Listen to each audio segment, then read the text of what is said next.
to hit the Washington coast in about 30 minutes. The National Weather Service predicts La Push will be hit around 11:35. Places like Westport, Port Angeles, even Bellingham, possibly Tacoma could see some waves. Right now, those waves are expected to be less than a foot, so nothing major. Still, State Parks says ocean beaches are closed until further notice. Officials in San Juan, Island, Clallam, and Jefferson counties, among others, are warning people just to stay out of the water, stay away from shore, because currents can be incredibly strong. We just don't know exactly what's going to happen yet.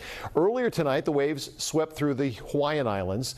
This is a live look at the Waikiki neighborhood on Honolulu, in Honolulu, I should say. The first wave was set to hit there at about 10:10 our time, though we haven't really seen any large waves there. Now, this all started with a powerful 8.8 earthquake off the coast of Russia around 4:30 this afternoon.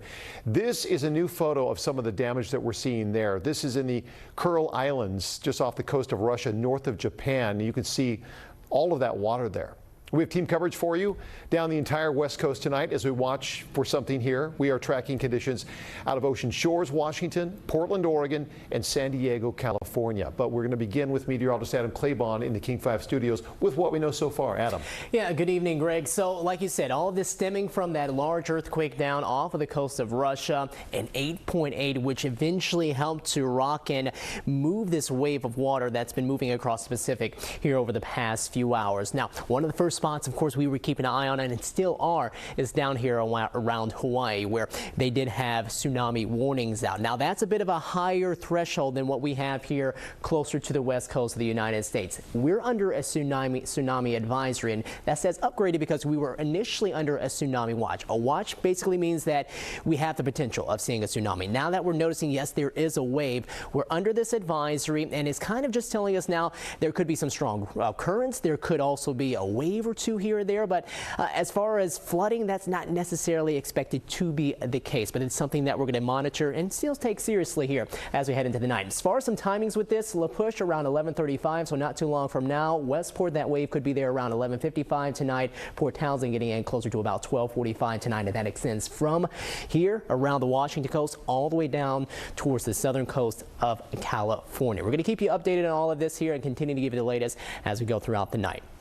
Again, we are watching Hawaii very closely right now. The first waves hit around 10:10 our time, but we didn't see much. So far, that area appears to be okay. King 5's Madison Wade is in Honolulu right now. She recorded what she was seeing from her hotel as she was being evacuated about 6 o'clock tonight.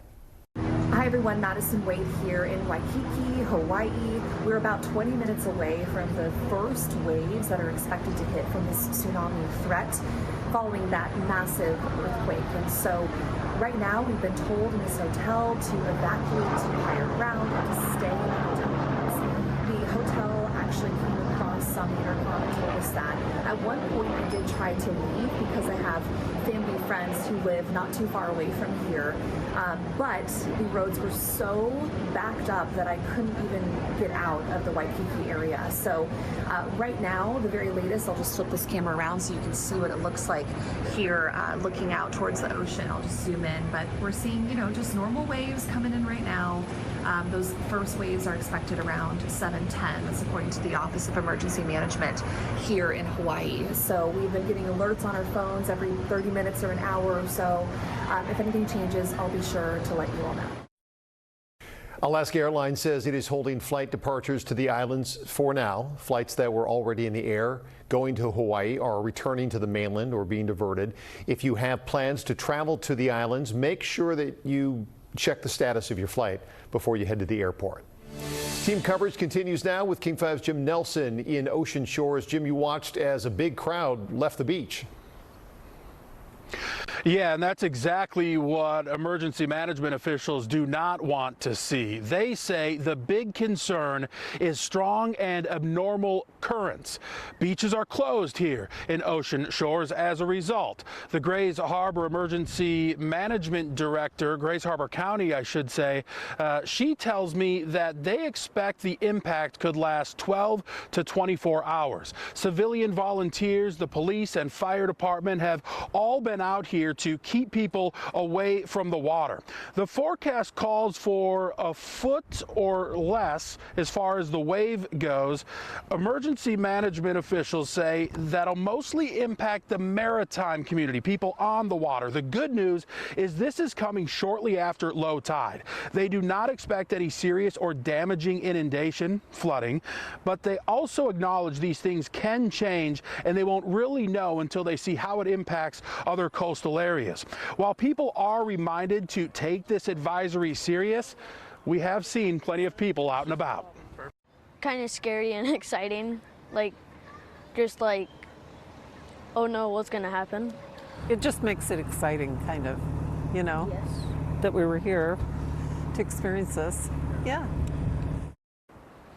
So the wave is expected here just before midnight, about 10 minutes before midnight. I mentioned those civilian volunteers as well as the police and fire department.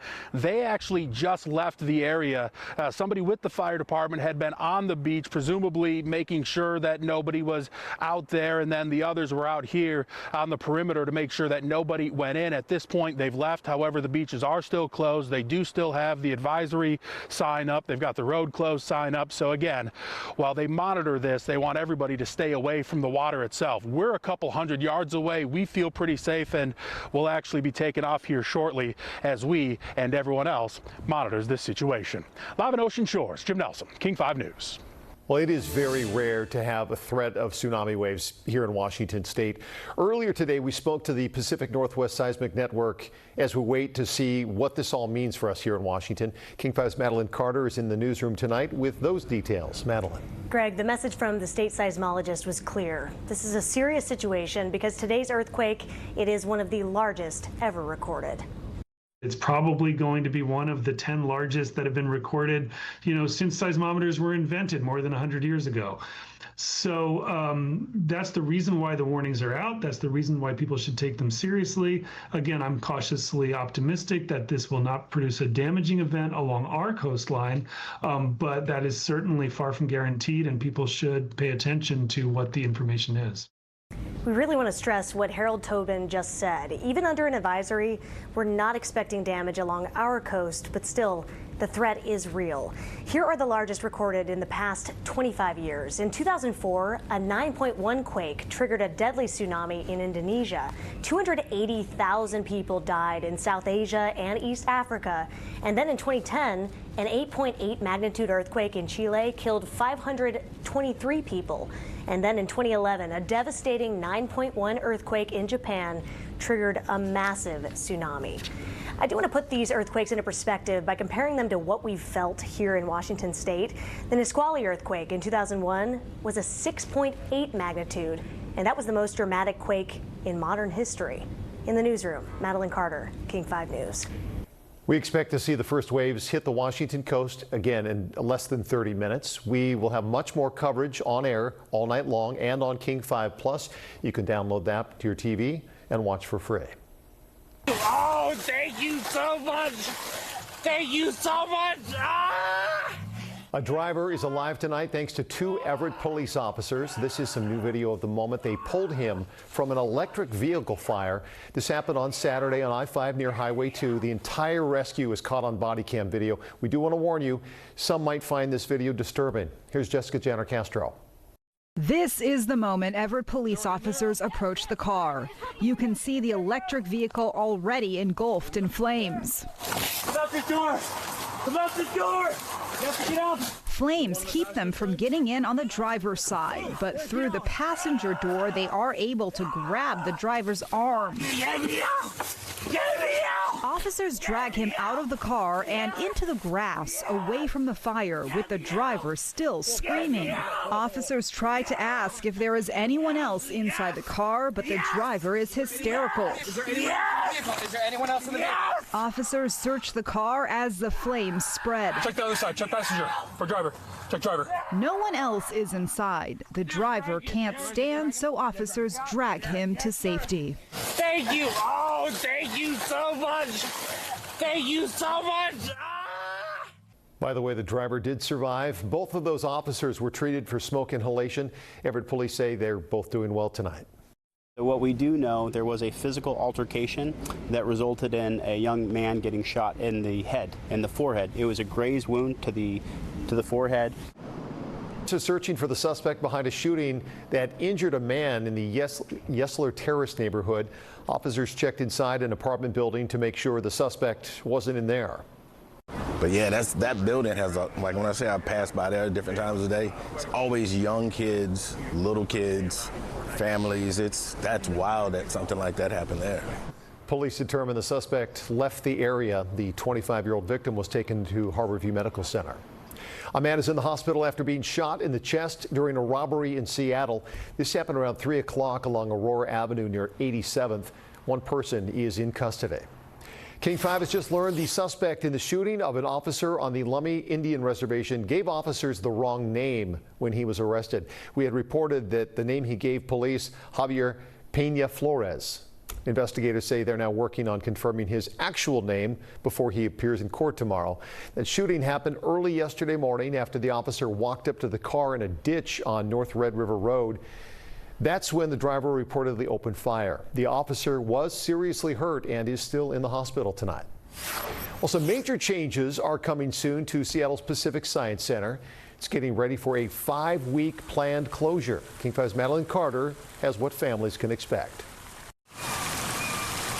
Me and my family have been going to the Pacific Science Center at least like every summer. Kids like Harper Tina are enjoying it now before PacSci's 5-week-long closure. So the closure will be from September 2nd through October 10th. Once the gates shut, He was like, I think that was my T-Rex one. These prehistoric giants are going extinct all over again. We are taking away our dinosaur exhibit, which has been with us for the last 40 years. The 11 dinosaurs were built in 1986. Like they're scary, they eat people. And brought roaring to life through animatronics. It'll like open the dinosaur's mouth. I like that part too. But the exhibit's upkeep. These things are really fragile, and moving them, they're more prone to tears and rips. Has outgrown the Science Center's wallet. They'll preserve one of them, purely for nostalgia. In the dinosaur exhibit, it definitely isn't our favorites. But the rest of the dinos are out, and spiders are in. We are going to put a spider exhibit over in Building 4. It's called Spiders from Fear to Fascination. You will still see hints of dinosaurs around after the closure. On October 11th, these gates to the courtyard will be wide open so that everyone can get in on the fun. We have long-term plans in partnership with Seattle Center to remove the gates completely to make this more of a portal to Seattle Center and downtown. Outdoor and indoor upgrades are all part of PacSci's plan to create a more immersive science experience. I think it's going to be cool, and I'm excited to see it change. Madeline Carter, King 5 News. Still tracking breaking news tonight. We are under a tsunami advisory. Tsunami waves are expected to hit the Washington coast in about 20 minutes. Right now, the waves are expected to be less than a foot, but you are still being warned to stay out of the water because the currents can be very strong. Team coverage down the entire West Coast coming up next.